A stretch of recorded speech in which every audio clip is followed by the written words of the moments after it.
Welcome to Sega Studios, folks. My name is Konstantin Anzopoulos. I'm the studio director, and I'm here to give you a tour of this absolutely awesome place.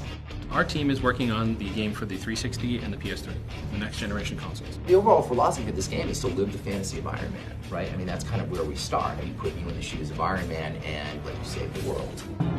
One of the things we did when we finished Iron Man 1 was we took a look at the original game and what we liked about it, what we didn't like about it. Things we wanted to do to improve flying was make the controls even simpler. The flight is phenomenally better than the first game. It's just a lot more contextual. You really don't even need a tutorial. If you've played a number of console games out there, the control scheme for Iron Man 2 will be immediately familiar to you. So when you get into the game now, you just get in and go. Destructibility. When you have superpowered characters in battle armor slugging it out, there's going to be collateral damage. Buildings are going to get destroyed. Glass is going to break. The team does a great job of bringing that destructibility and that chaos to the gameplay that we didn't see in the first game.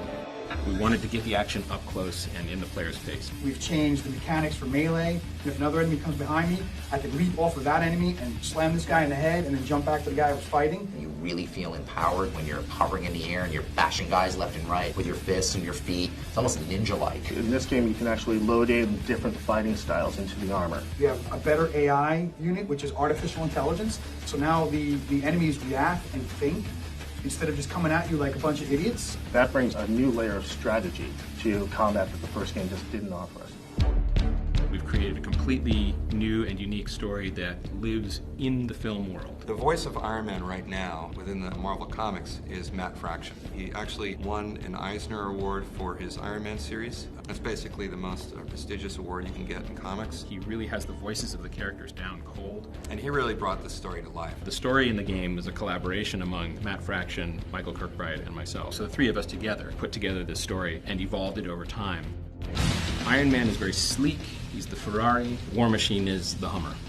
I mean, War Machine is this amazing juggernaut of artillery. From a player standpoint, you can choose which one you rather see yourself as. In some of the levels, there'll be differences in the way you handle things. Some of the things that were challenging as Iron Man are easier as War Machine, and some of the things that were a breeze as Iron Man are more challenging as War Machine. War Machine has a complete different set of weaponry. Every set of melee attacks that he has is completely different.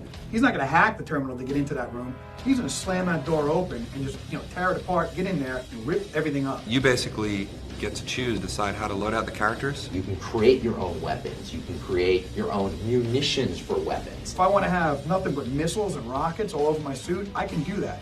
The vision that I had for this game is one where the enemies are significant threats to Iron Man. Starting with Crimson Dynamo, who is this massive, hulking red brute bent on destruction. And then it all culminates in Ultimo. That's a 600-foot guy. I mean, the scale is amazing. You're about this big, and he's about that big. You want to feel heroic, so we made sure that the threats are real, even to Iron Man.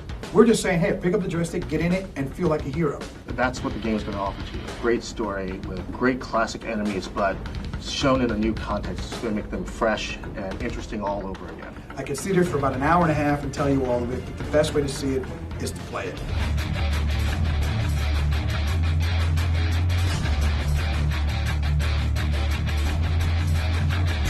Doing voiceover like this for a game is a lot different for film actors than what they normally do. Tricky business the Iron Man filmmakers are in, portraying character when you can't see the face of the actor. If you want to know what's going on, we have the voice. We have the rare privilege of working with both Sam Jackson. Specialist, get me the latest TechSat data. TechSat data. I wasn't prepared to say that word. I practiced all the other shit, but not that. And Don Cheadle.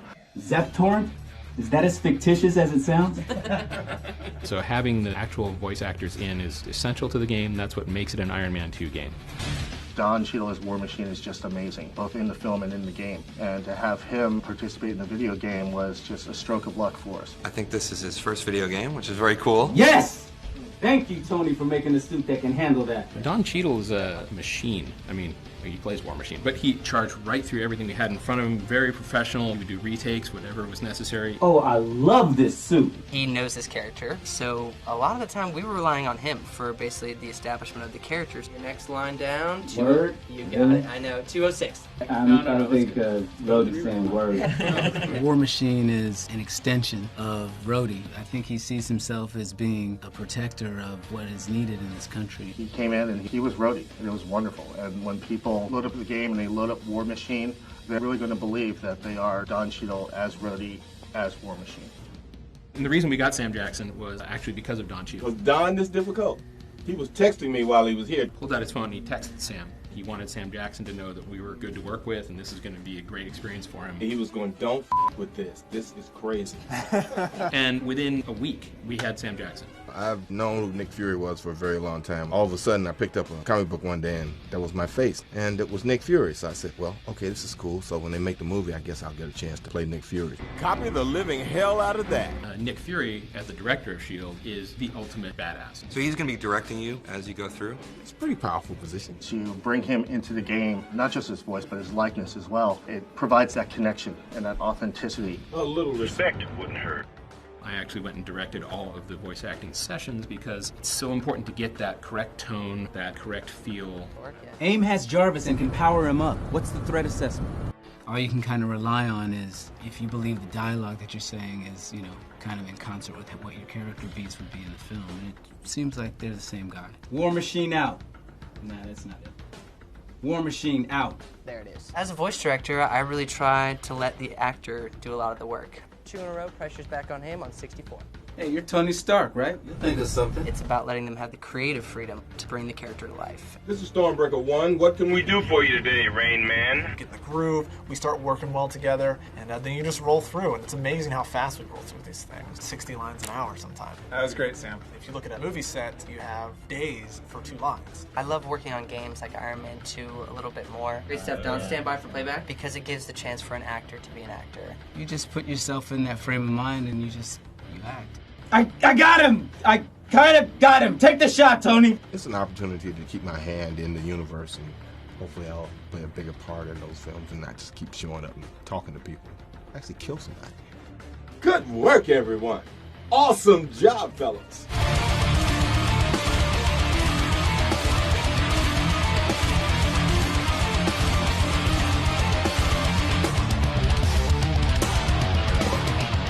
Lamb of God is one of my favorite bands. Lamb of God! Lamb of God! Lamb of God rules! A couple guys over at Sega, big fans of the band, and reached out in hopes of us getting together and doing something cool with the new Iron Man video game.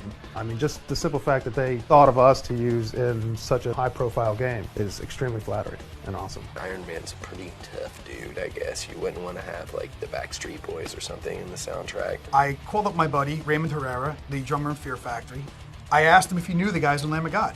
And I'm like, well, look, I know those guys really well. They're going to be coming through San Francisco in about a month. I'll introduce you to the guys. We'll see if they got any extra songs. So they had just released a new record at the time. So they said, hey, we want an exclusive new track from you guys. Are you into it? They're like, oh, yeah, sure. We suggested the song to Sega, and they heard it, and they agreed.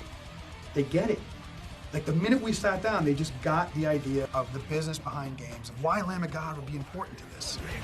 The song's called Hit the Wall. This was one of my favorite songs when we were doing the record. We definitely wanted to keep it because it was a great song. Here we are later in the game. Perfect opportunity after having time step away to be able to finish up this track. As all our music was just dark and heavy metal, and those things seem to tie very well into comic books and video games. We wanted to make it as brutal as we could, and that's basically what Lamb of God does. Everybody's giving their opinions. We're trying it different ways, seeing what works, seeing what doesn't work, flipping things around, ripping it apart, trying every way, to make it something that makes the hair on your neck stand up. Check, 1, 2. Check!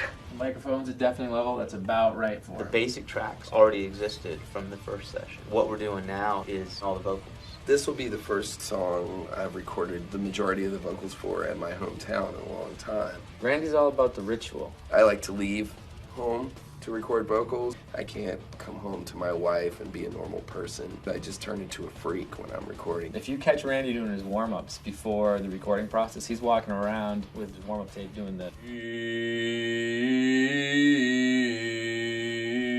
And what's crazy is he sounds great. He's got like this very rich, low voice, and he's singing awesome. After you get the wow! I used to be and am still a big nerd. Read a lot of comic books since I was a kid.